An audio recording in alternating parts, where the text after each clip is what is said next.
പിതാവിൻ്റെയും പുത്രൻ്റെയും പരിശുദ്ധാത്മാവിൻ്റെയും നാമത്തിൽ ആമേൻ. ഈശോ മിശിഹായിക്ക് സ്തുതിയായിരിക്കട്ടെ. യേശുവിൽ സ്നേഹം നിറഞ്ഞ സഹോദരങ്ങളെ എല്ലാവരെയും ദൈവവചന ധ്യാനത്തിലേക്ക് നമ്മുടെ കർത്താവായ യേശുവിൻ്റെ നാമത്തിൽ സ്വാഗതം ചെയ്യുന്നു. നമ്മുടെ കർത്താവ് ഈശോ മിശിഹ എല്ലാവരെയും സ്വർഗം തുറന്ന് അനുഗ്രഹിക്കട്ടെ എന്ന് പ്രാർത്ഥിക്കുന്നു. സ്നേഹം നിറഞ്ഞ സഹോദരങ്ങളെ, നമുക്ക് കർത്താവിൻ്റെ തിരുവചനം നമുക്ക് ധ്യാനിക്കാം.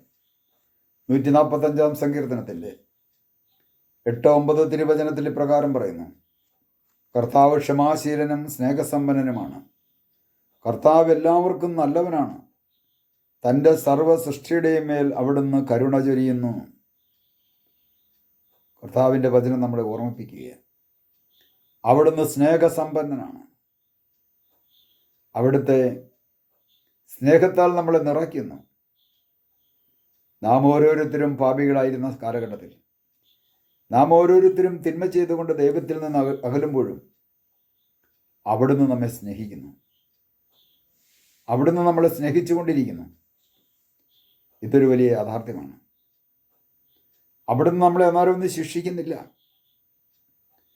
ഈ തിന്മയിലേക്ക് പോകുമ്പോഴും ആ തിന്മയിൽ നിന്ന് രക്ഷിക്കുവാൻ വേണ്ടി നമ്മളെ സ്നേഹിക്കുന്ന ഒരു ദൈവമാണ്.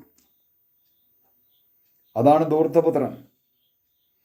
ധൂർത്തപുത്രൻ്റെ ജീവിതത്തിലേക്ക് നോക്കുമ്പോൾ നമുക്കത് കാണുവാൻ സാധിക്കും. പിതാവിൻ്റെ ഭവനം വിട്ട് ദൂരദേശത്തേക്ക് പോയി എല്ലാം ധൂർത്തടിച്ച് നശിപ്പിച്ച് തിന്മ ചെയ്യുന്നവരുടെ കൂടെ കൂട്ടുകൂടി പാപത്തിൻ്റെ ചേറ്റുകുഴിയിൽ കിടന്നപ്പോൾ പോലും അവനെ സ്വന്തമാക്കുവാൻ വേണ്ടി, അവൻ നഷ്ടപ്പെടാതിരിക്കുവാൻ വേണ്ടി പരിശ്രമിക്കുന്ന ഒരു പിതാവിനെ, സ്നേഹസമ്പന്നനായ ഒരു പിതാവിനെ നമുക്ക് കാണുവാൻ സാധിക്കും. ആ മകൻ തിരിച്ചു വന്നപ്പോൾ, ആ പന്നിക്കൂട്ടിൽ നിന്ന് തിരിച്ചു വന്ന സാഹചര്യം, അതൊരു വലിയ സാഹചര്യമാണ്. ആ കർത്താവിൻ്റെ പിതാവിൻ്റെ സ്നേഹം നമുക്കവിടെ കാണുവാൻ സാധിക്കും. ദൂരെ വെച്ച് തന്നെ അവൻ വരുന്നത് കണ്ടുകൊണ്ട് മനസ്സലിഞ്ഞ് ഇറങ്ങിച്ചെന്ന്, കണ്ടോ, മനസ്സലിഞ്ഞ് ഇറങ്ങിച്ചെന്ന് അവനെ മാറോട് ചേർത്ത് വെച്ചുകൊണ്ട് കെട്ടിപ്പിടിച്ചുമ്മ കൊടുക്കുന്ന ഒരു പിതാവിനെ നമുക്ക് കാണുവാൻ സാധിക്കും. അതാണൊരു സ്നേഹസമ്പന്നനായ പിതാവ്. അവൻ വരുന്നത് വീട് വിട്ടു പോയിട്ട് തിന്മ നിറഞ്ഞ ജീവിതത്തിലൂടെ തെരുവിലൂടെ നടന്ന് വേശ്യകളുമായി ജീവിതം പങ്കുവെച്ച് എല്ലാം നശിപ്പിച്ച് അവൻ കയറി വരുന്നത് പന്നിക്കൂട്ടിൽ നിന്നാണ്. ദൂരെ വെച്ച് തന്നെ അവൻ്റെ ശരീരത്തു നിന്നുള്ള ദുർഗന്ധം ഈ പിതാവിൻ്റെ മൂക്കിലേക്ക് വരുന്നുണ്ട്. അവൻ വന്നപ്പോൾ തന്നെ അവനെ കൊണ്ടുപോയി കുളിപ്പിച്ചില്ല, അല്ലെങ്കിൽ അവൻ്റെ ശരീരത്തിൽ സുഗന്ധമൊന്നും, പെർഫ്യൂമൊന്നും അടിച്ചില്ല.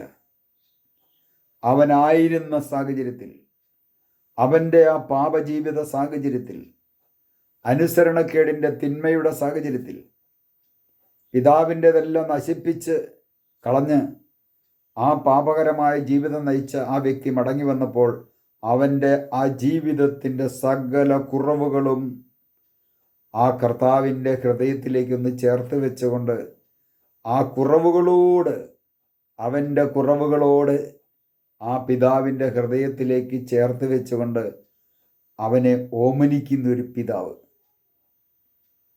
അതെല്ലാം കഴിഞ്ഞതിന് ശേഷമാണ് അവൻ്റെ കയ്യിൽ ഒരു മുദ്രമോതിരം അണിയിക്കുന്നുണ്ട്.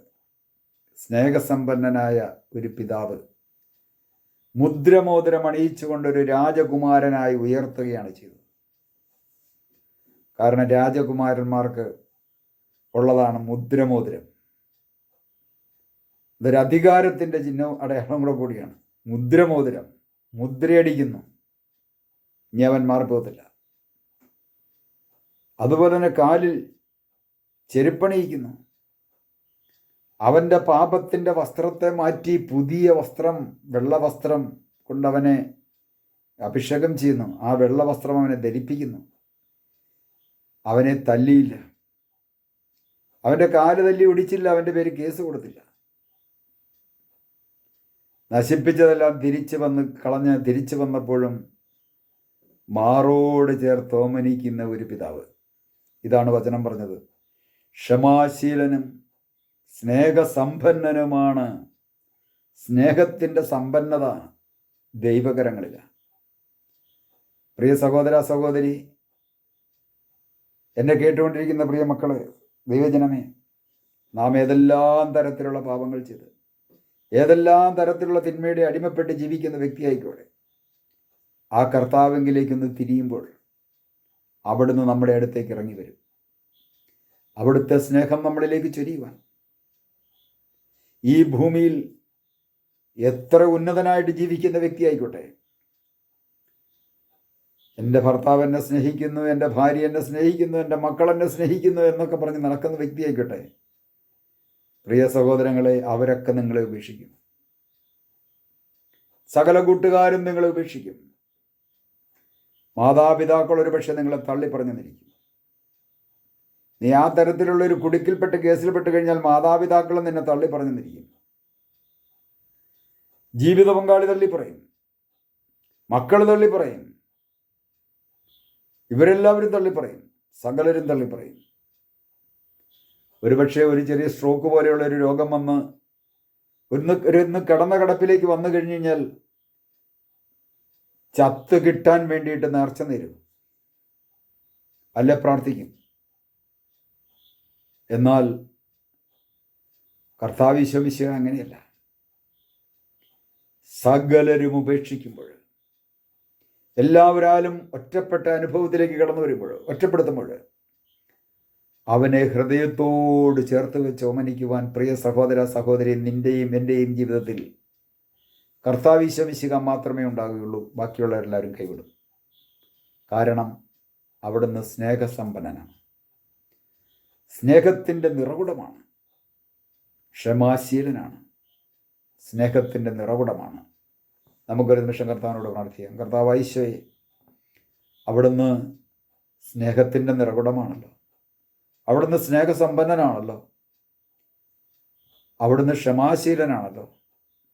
ധൂർത്തപുത്രൻ സകല പാപങ്ങളും ചെയ്ത് അങ്ങിൽ നിന്ന് അകന്നുപോയി തിരിച്ചു വന്നപ്പോൾ അവൻ്റെ കുറവുകൾ പരിഗണിക്കാതെ അവൻ്റെ സകല കുറവുകളോടും ചേർത്ത് വെച്ച്, ഹൃദയത്തോട് ചേർത്ത് വെച്ച് സ്നേഹിച്ച കർത്താവേ, ഞങ്ങൾ ഓരോരുത്തരും അങ്ങയുടെ മുമ്പിൽ ധൂർത്തന്മാരാണ്.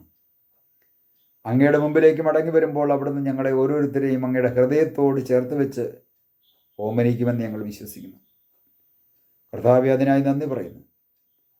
അങ്ങയുടെ നന്മയും സ്നേഹവും മറ്റുള്ളവരിലേക്ക് ഒഴുക്കുവാൻ ഞങ്ങളെ ഓരോരുത്തരെയും അങ്ങയുടെ ഉപകരണമാക്കി അവിടുന്ന് അഭിഷേകം ചെയ്യണമേ. പിതാവിൻ്റെയും പുത്രൻ്റെയും പരിശുദ്ധാത്മാവിൻ്റെയും നാമത്തിൽ ആമേൻ.